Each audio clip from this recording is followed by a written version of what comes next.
Hello, my name is Aaron Wilson, and I am the director, writer, and producer of Little Tornadoes. Hi there, my name is Cindy Clarkson, and I am the editor of Little Tornadoes.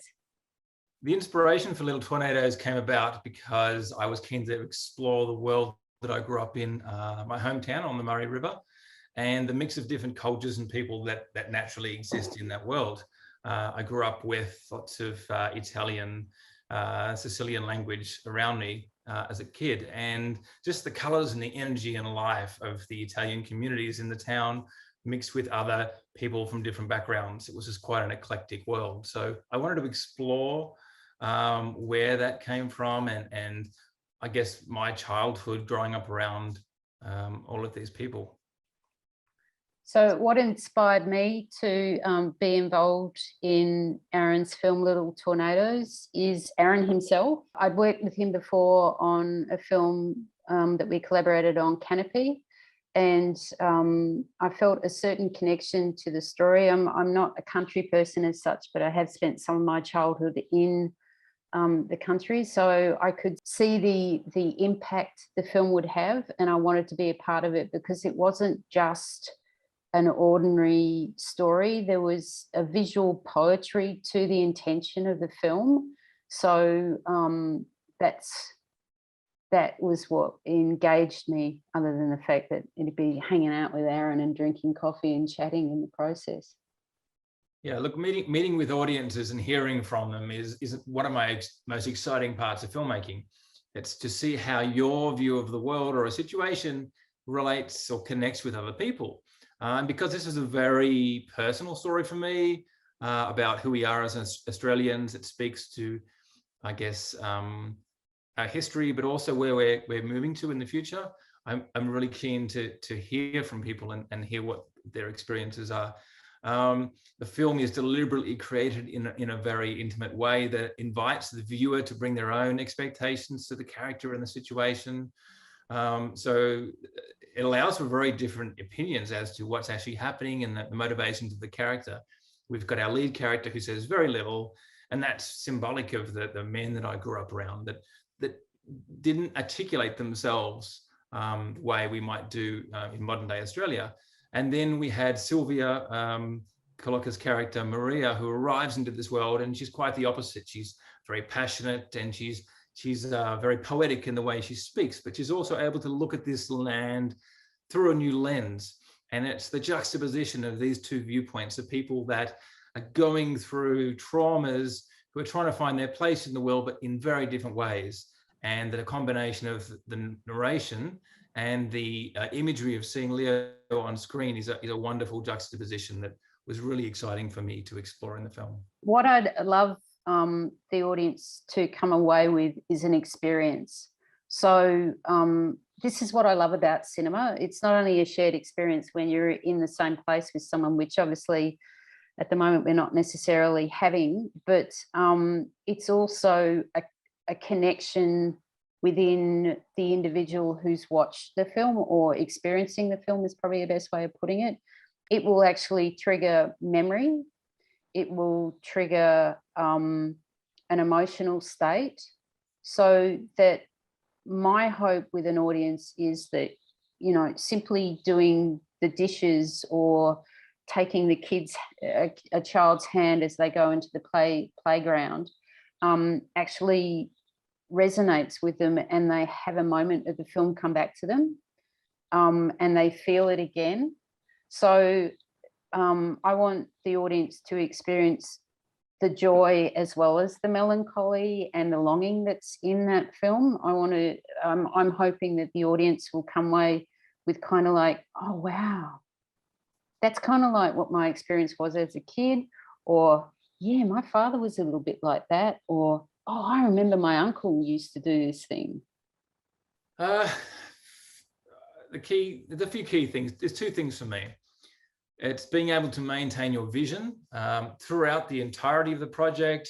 It might be a short period of time, or it might be like our project, a several-year project. But the important thing is to maintain what you want the film to be about, the feeling, the texture of the film, and that you share that with your team as you're moving, so it becomes a shared vision. And that leads me on to my second point, which is collaboration, that you are making a film as a team and you need to rely on your team, not just to work with you and to work towards a shared vision, but also for them to be honest and brutal with you at maybe coming at the project with a different lens and saying, maybe this is not the best way, what if we try this? So it's really being rigorous in your critical discourse around what the film means, what it's trying to say, and ultimately having a discussion and a creative collaboration that ends up producing a stronger and much better film. One of the things that I've been thinking about is be brave. Don't be afraid to try something. If it fails, it doesn't matter, because out of that failure, you will work out how to do something differently, whether it's a transition between two scenes or whether it's an emotional moment within a scene that you really need to hit the point. Just give it a go. Don't be afraid to. And between a director and editor, there needs to be trust. But even within it, experiment. Don't stay within the blueprint that you're given unless the director is really, really rigid about what they want. Even though they may be that way, I'd still probably try to work within what they would like, but actually trying to show alternatives, because even though you have a small amount of footage and it may only be 3 or 4 shots for a scene, you can really change the feel of that scene or that film by how you choose to use or not to use. So yeah, don't be afraid, be brave, be curious. And function, and I operate by feel. Feel's very important. I don't over intellectualize things when I'm filming, and it comes down to, we have a script, we have talents involved who all know what they're doing, but once the cameras roll, it's observing what's happening, and then in next takes, just making slight adjustments, like, what if you just put your hand on that wall as you're moving past, or what if you pick this thing up in this way, which suggests maybe this. It just adds little details and personalities to the scenes and to the action. So it just contributes extra layers to what's going on in scene, to also allow the audience to then pick up on these details and observe and come to their own conclusions.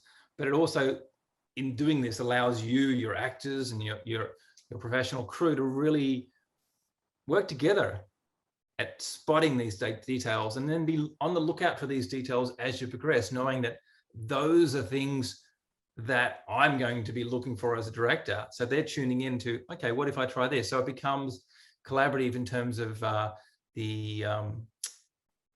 anyway, yes, I'll remember the word when I'm off. But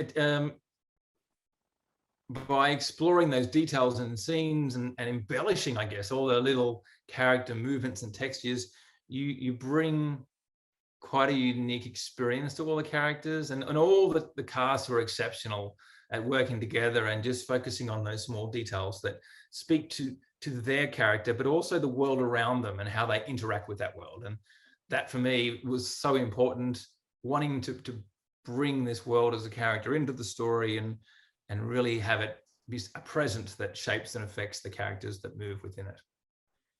Yeah. I guess the other thing I would say to people is that there definitely was a film in it, but we needed to take time. It became apparent quite clearly pretty early on that we weren't going to find the film that it is quickly.